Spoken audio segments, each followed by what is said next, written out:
back. I've got an update on the performance of this kayak. So let's see if I can move over here. Yeah, there you go. That's a little bit better color.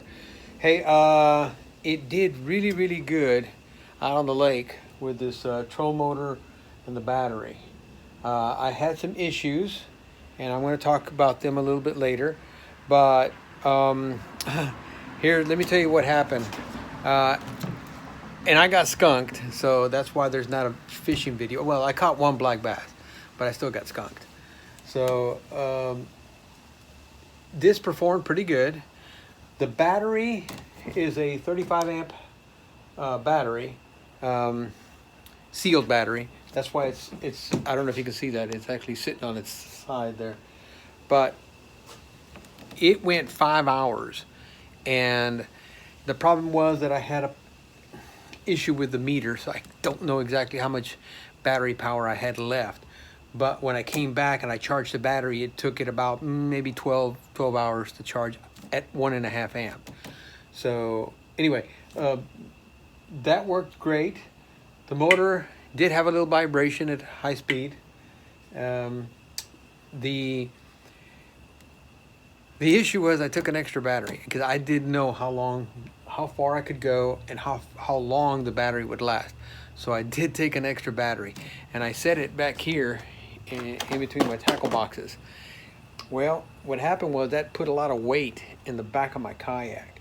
So I ended up with a lot of water. Now the water wasn't coming in because I had all the scuffer holes plugged up. The water was coming in right here where the troll motor goes. There was a lot of boat traffic out there, and every time a boat come by and they made waves, even though it was a real dead calm day. I love those days. But the water, every time I would have to put my foot on top of this plate to keep the water from coming in here. But when it would come in, it would soak up it'd get the carpet all wet, but it would drain back over here to the back of the kayak. I had probably about an inch and a half of water in here.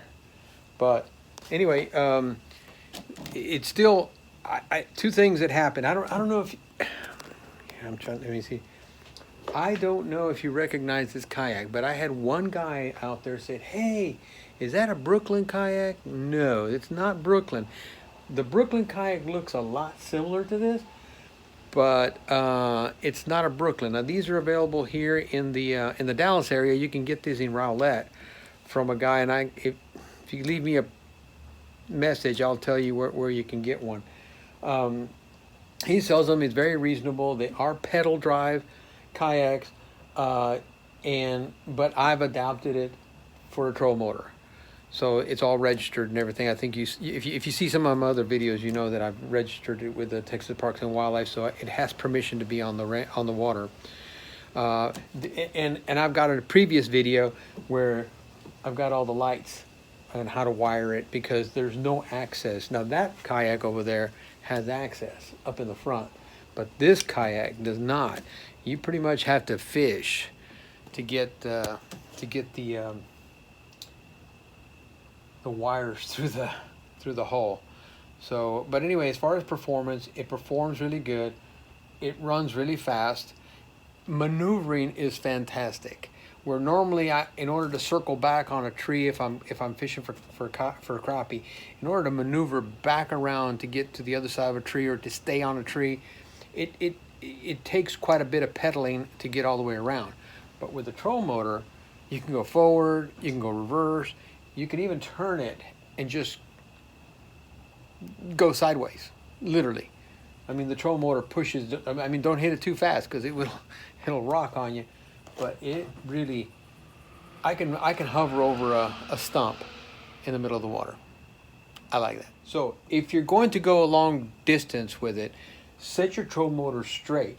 Just use it as locomotion, and then go ahead and use your rudder to maneuver it. So that's what I was doing, is when I was going long distance, I would just stick the troll motor straight, put it on 3 power, and just use my rudder to steer it and just make course corrections on the way over there.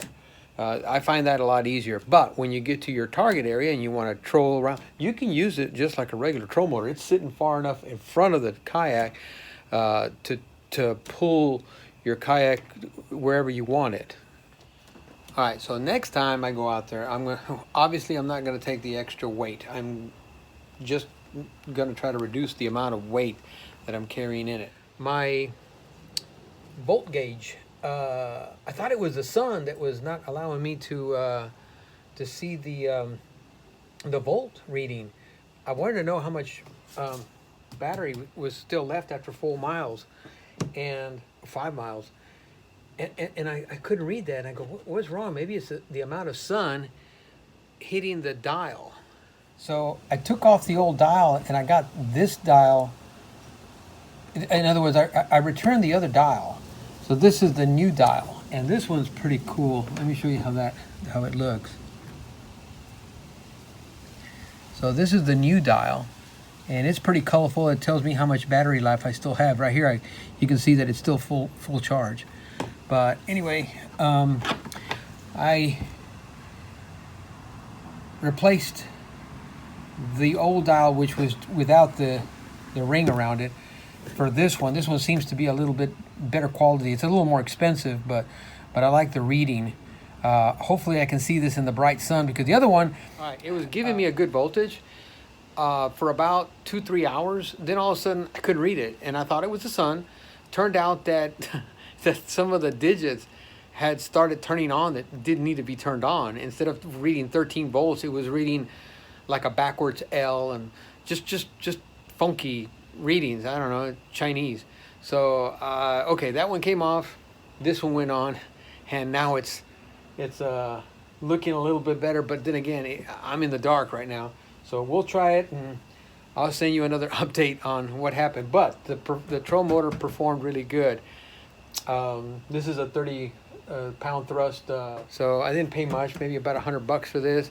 It does have a little vibration. I'm wondering if maybe the shaft is crooked or something, so I've got some testing to do on that. But still, at 3 setting, it was still doing 3 miles an hour. So I got around pretty easy out on a big lake.